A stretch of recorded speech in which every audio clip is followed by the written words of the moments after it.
Hello welcome back to my channel reach me ആണ് കേട്ടോ. ഇത് എൻ്റെ ഹസ്ബൻഡാണ്, പേര് ആൻഷൈൻ. ഏഴാം ഭ്രാന്തൻ എന്ന് പറഞ്ഞ ബുക്ക് കണ്ടിട്ടുള്ള അല്ലെങ്കിൽ വായിച്ചിട്ടുള്ള കുറച്ച് പേർക്ക് അറിയായിരിക്കും ആൻഷൈൻ തോമസിനെ. അപ്പം പുള്ളി എൻ്റെ ഹസ്ബൻഡാണ് കേട്ടോ. അപ്പോൾ ഇച്ചാനെ സംബന്ധിച്ചിടത്തോളം ശനി ഞായർ ദിവസങ്ങളാണ് ഒരു ഫ്രീ ടൈം എന്ന് പറയാൻ പറ്റില്ല, എന്നാൽ പോലും ഇച്ചാന് വേണ്ടി കണ്ടെത്തുന്ന ഒരു ദിവസം എന്നാണ് ഞാൻ അതിനെ പറയുന്നത് കേട്ടോ. അപ്പോൾ അത് ഇച്ചാൻ ഇഷ്ടപ്പെട്ട കാര്യങ്ങൾ ചെയ്യുക, ഇപ്പോൾ എന്തെങ്കിലും ഭക്ഷണം ഉണ്ടാക്കുക അല്ലെങ്കിൽ എന്തെങ്കിലും ഓർഗനൈസ് ചെയ്യുക, അങ്ങനെ ഇച്ചാന് ഇഷ്ടപ്പെട്ട എന്തെങ്കിലും കാര്യങ്ങൾ ചെയ്യാൻ വേണ്ടി കണ്ടെത്തുന്ന ഒരു ദിവസമാണ് കേട്ടോ ഞായറാഴ്ച. കൂടുതലും ഞായറാഴ്ചയാണ് അല്ലെങ്കിൽ ശനിയാഴ്ച കേട്ടോ. അപ്പോൾ ഇന്നത്തെ ദിവസം എന്ന് പറയുന്നത് ബുക്കുകളെല്ലാം ഒന്ന് ഓർഗനൈസ് ചെയ്ത് വെക്കുക എന്നൊരു ജോലിയാണ് കേട്ടോ.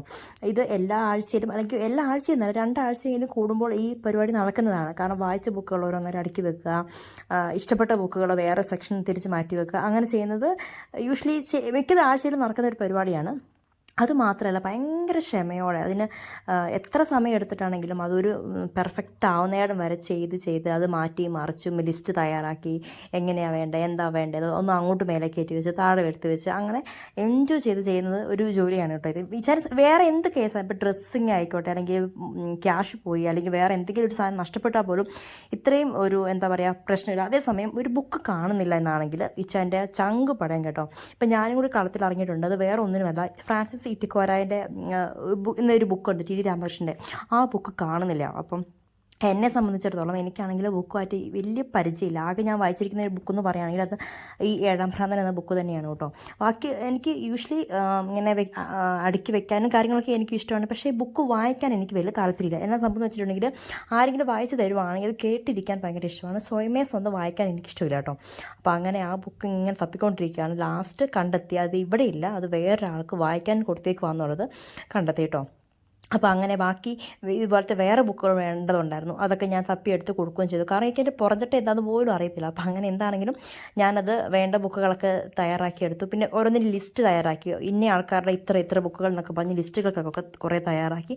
അതിനുശേഷം വേണ്ട ഓരോന്നിൻ്റെയും തുടച്ച് മാറ്റി പൊടി അങ്ങനെ എന്തെങ്കിലുമൊക്കെ ഉണ്ടെങ്കിൽ അതൊക്കെ മാറ്റി വൃത്തിയാക്കി വേണ്ട രീതിയിൽ അറേഞ്ച് ചെയ്ത് ഞാൻ ഇച്ചാൻ്റെ കയ്യിൽ കൊടുക്കും. ഇച്ചാനത് എവിടെയാണോ വെക്കേണ്ടത് അങ്ങനെ വെക്കും കേട്ടോ.